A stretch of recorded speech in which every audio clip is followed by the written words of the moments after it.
been in the coffee industry for the last 14 years. My first job was at Bourbon Coffee. That was in 2007. So that's where I got introduced to coffee. Actually, it started as an idea that was really burning me for quite a long time. And I used to have this question: why do Rwandese or Rwandan people don't drink coffee? Stafford Coffee is a chain of coffee shops, of which was established in 2019.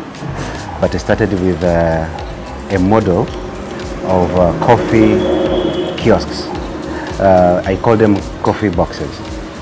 So it's a model that I introduced in Rwanda in 2019, just to be able to promote the domestic consumption of locally produced coffee. So far we have 6 coffee kiosks, we have 2 coffee houses, and there's another one coming soon in 10 days in Nyanza.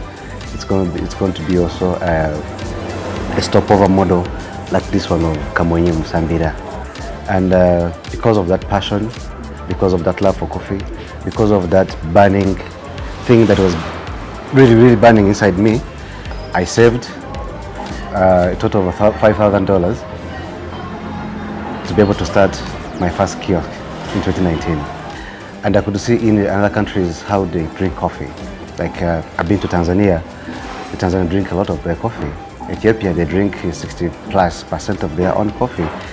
So I was like, Rwandese don't drink coffee, yes, but I can make them drink coffee. So that's why I started by doing it in a very affordable way, but also in answering 2 questions, if I may say. One is to answer affordability and accessibility. So if you make coffee affordable and then you make it accessible to a lot of people are going to drink it. And again, the most important part of this is education. We started with the 50 cups. Now we're at an average of 600 cups a day for all my coffee shops. So that gives me confidence that Rwandese are going to drink coffee. They don't know it. We're going to teach them coffee. We're going to make it affordable to them. We're going to bring it closer to them, like what we did with this stopover. It's in a village, but it's on the highway. Everyone can stop and drink coffee. Of course, relax, use the bathroom, and then proceed with the journey. And also about the myth that coffee is taken by rich people. That's what hindered the domestic consumption the past time. But we're trying to break that thing. That's why Stafford, I started with a small coffee kiosk just to attract a lot of people. And if I see a motorcyclist parking his motorcycle, drinking his coffee while he's still putting on his helmet and jacket, so it gives me hope and that joy that this thing is possible. It's changing people now. We see the mindset changing. We see the trend is good. We see people happy about what we're doing. What drives me about coffee is the impact. This coffee shop has really changed like the perception about the people had over the villages, that what can you do in a village. So the people have got employed, the youth here, the farmers are happy, someone is adding value to their crop. If now Rwanda consumes 15% of its own coffee, now it's going to be the best. The farmers, the cherry price is going to stabilize, it's going to increase, the farmers are going to be happy. So when I think about all that, that's what gives me the courage and being so passionate about coffee. Because the impact doesn't end from here. It goes way back to the community, to the farmer who grows that coffee, actually the owner of that coffee. Last year, I provided 3,000 coffee seedlings to the farmers in this sector.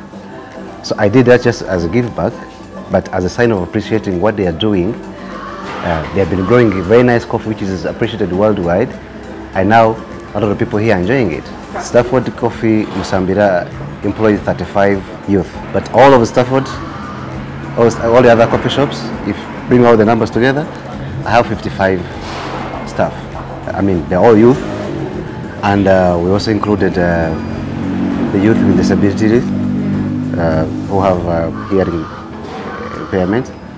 So we also try to include because no one should be left behind. So coffee brings people together. It makes people connect, and when we connect, they share stories. 10 years from now, Stafford will have expanded, like all over Rwanda. I want to employ over 500 people. Stafford, in 5 years, 10 years, Stafford will be supporting over 600 coffee farmers because they're going to provide coffee seedlings to them and then put up coffee washing station. Then we're going to dip ourselves into the whole coffee value chain. We also see ourselves maybe setting up Stafford Coffee outside of Rwanda. Coffee is appreciated, our coffee is good, so I want to see it especially in these other African countries. Yeah, people tend to say that coffee is not good for your heart, it's not good for this, but that's a lie. So coffee is good for even for your health. It fights dementia, it can fight diabetes, it has a lot of benefits. Coffee. You can't name them. This coffee business requires some huge amount of capital, and a big chunk of it goes to machines. And all the machines, the equipments, they are ordered from abroad. We get them from Europe, China, which are very expensive. Right?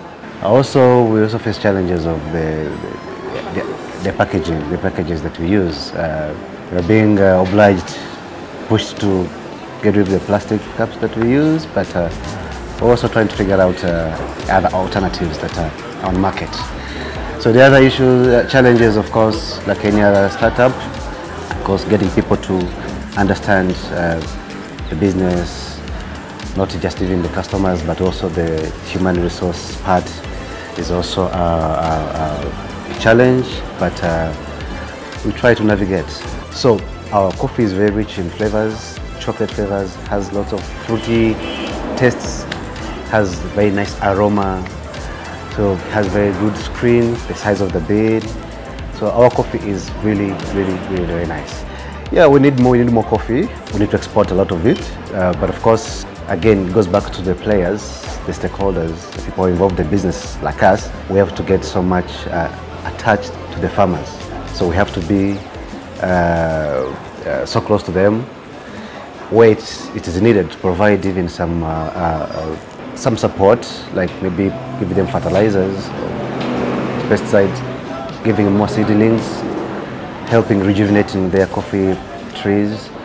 I think that's something that I would ask the players like me, people who are involved in a coffee shop business. They don't just sit in Kigali or sit in a coffee shop and wait for money. That money has to go back to the farmer. If you make a farmer happy, you will sit in a cup of coffee. This is the right time to think creatively. Gone are the days of speculative way of doing business. That era is gone. Now the time of thinking creatively, doing, if it's a business, let it be creative. Create need and then sell that need. Just be innovative, think creatively. The future is bright. We have a supportive leadership, so the sky is no longer the limit.